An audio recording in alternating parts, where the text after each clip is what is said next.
Tout commence par une illusion soigneusement entretenue, une mise en scène calibrée pour séduire une base militante sincère mais désinformée. Depuis plusieurs semaines, Farhat Mhenni et l'encadrement du MAC promettent à leurs partisans un moment historique, comme si la proclamation unilatérale de l'indépendance de la Kabylie suffisait par miracle à créer un État.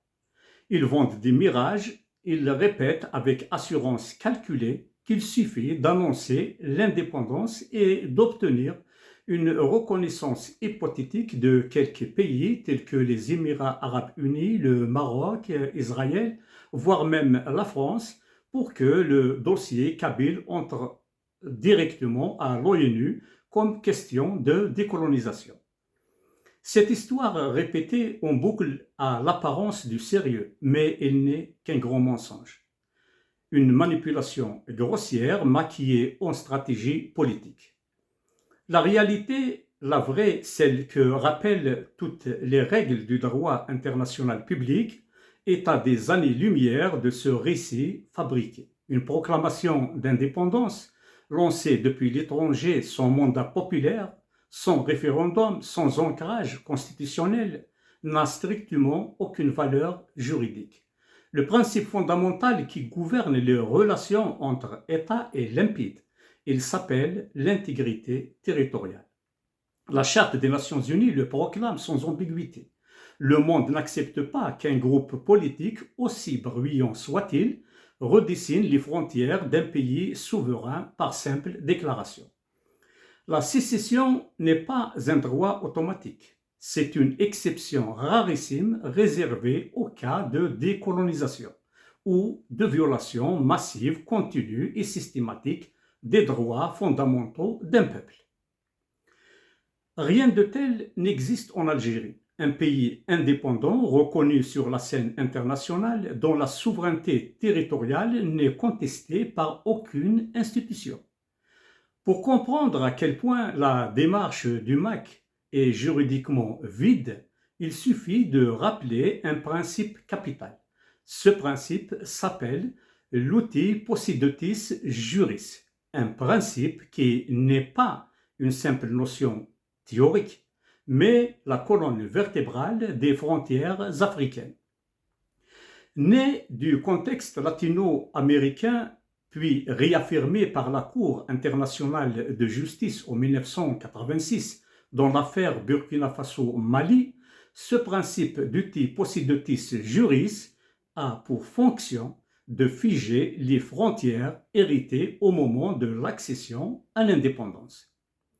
Depuis 1962, l'Algérie forme un territoire indivisible, reconnu tel quel par toutes les organisations internationales et consolidé par la jurisprudence de la Cour internationale de justice. La Kabylie fait partie intégrante de ce territoire depuis l'indépendance. Point final. Aucun mouvement militant, aucune organisation non étatique, aucun groupe installé à l'étranger ne peut en retrancher une partie. L'uti possidetis juris n'est pas une opinion, c'est une règle absolue qui verrouille juridiquement l'unité des États issus de la décolonisation. Le MAC tente pourtant de faire croire que la Kabylie serait un peuple opprimé, privé de droits, ce qui permettrait d'invoquer la sécession remède. La sécession remède, appelée en anglais remedial cessation, est une notion très discutée en droit international public. Il ne figure dans aucun traité ni dans aucune règle claire et reconnue. C'est donc une théorie, pas un droit établi. Aucun article de la Charte des Nations Unies ne la consacre d'ailleurs.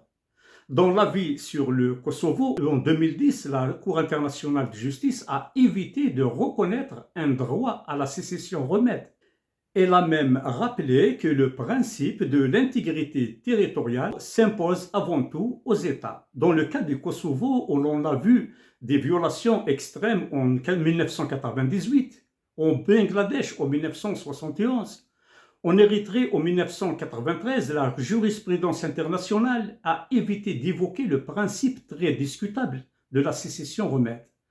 Mieux encore, aucun rapport international, aucune résolution onusienne, aucune ONG crédible, aucune instance internationale n'a jamais qualifié la situation en Kabylie de discrimination systématique, d'oppression ou de négation d'identité.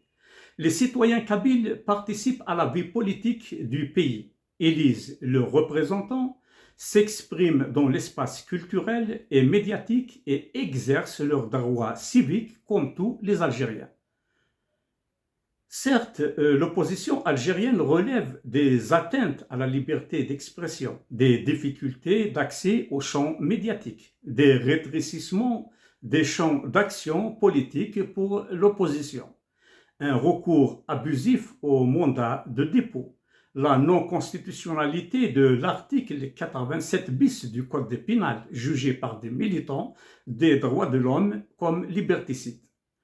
Certes, il y a tous ces griefs, tous ces sujets, toutes ces lacunes qu'il faut débattre, améliorer, amender, régler, mais ça concerne toute l'Algérie, toutes les régions, c'est pas spécifique à la Kabylie. La communauté internationale ne voit donc aucune base légale pour envisager une quelconque sécession. Même sur le plan pratique, l'idée d'une reconnaissance internationale relève du fantasme. Les États ne reconnaissent pas les déclarations virtuelles faites sur Internet ou dans des salles aussi grandes soient-elles, aussi remplies soient-elles. Son territoire contrôlé, son population consultée, son processus légal. Ils ne reconnaissent que des indépendances issues d'accords négociés, tels que le cas du Soudan, ou de transformation interne profonde ou de référendum légitime. La démarche du MAC, basée sur des promesses d'appui imaginaires, n'a aucune crédibilité et ne pourrait produire, même à long terme, aucun effet juridique.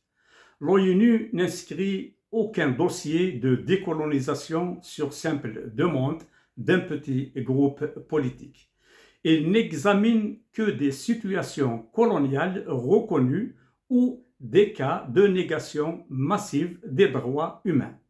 Rien, absolument rien, ne correspond à cette réalité dans le cas de la Kabylie. Ce que prépare le MAC n'est donc pas un acte fondateur, encore moins un processus historique. C'est un geste symbolique, un coup politique destiné à faire croire à une mobilisation internationale qui n'existe pas. La communauté internationale, elle, est claire. Elle rejette systématiquement les sécessions unilatérales qui menacent la stabilité régionale et violent le principe de souveraineté. La proclamation annoncée n'aura pas plus d'effet qu'une simple déclaration sur un site internet.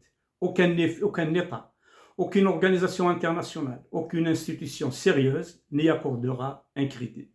Au bout du compte, cette initiative spectaculaire n'est qu'un écran de fumée, une fuite en avant destinée à masquer les impasses d'un mouvement qui n'a ni légitimité démocratique, ni ancrage populaire massif, ni stratégie réalisable.